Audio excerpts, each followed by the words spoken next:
The possibility of a random meme rally killed the classic long-short strategy. With us now is noted short seller Carson Block of Muddy Waters Research. Carson, thank you for joining us. I'm going to use some data to kind of, at least in the short term, answer that question, which is such that Morgan Stanley Prime Brokerage shows that the popular short positions generated their best alpha since 2010 last month. But there is a difference, of course, between hedging and what you do in terms of activist short selling. I can only think of a handful of investors at this point in time willing to disclose their short positions for fear of a short squeeze, especially after what we've seen this year, as Christina laid out for us. Does that concern you? Well, it's actually the reluctance to disclose short positions is nothing new. Generally, long-short managers have been very reluctant to disclose those positions, since short selling was first institutionalized.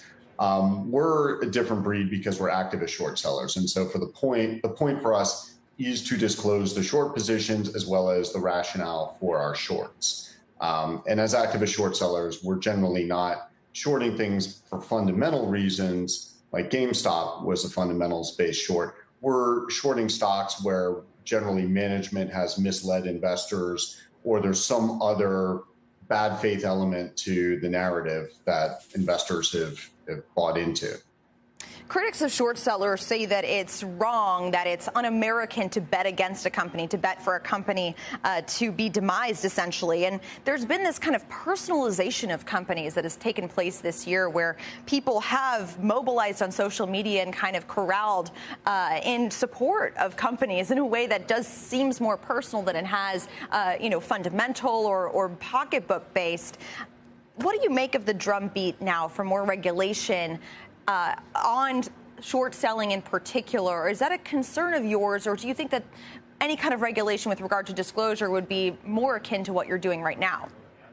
Well, okay, so there are a few things to unpack there.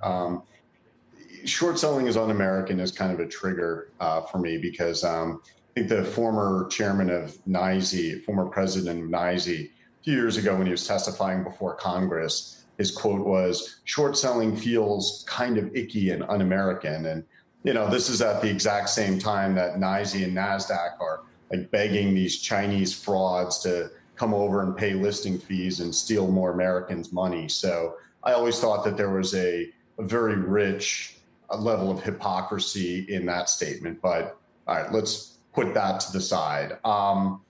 So especially when you look at what we do as activist short sellers, we're out there trying to hold people accountable who are, in some cases, abjectly lying to investors, or in other cases, violating the spirit of the law, but staying just within the letter of the law.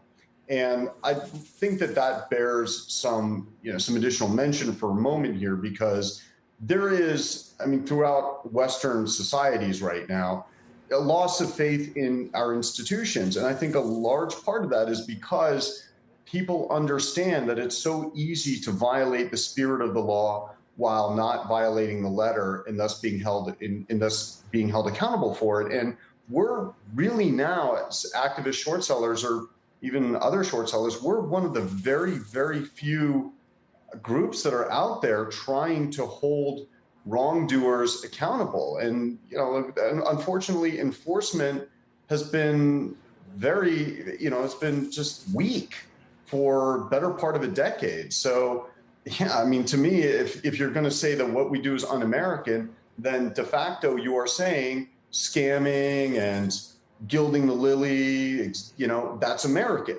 And I don't want to believe that, but that's basically what you would be saying if you say that short selling is un-American.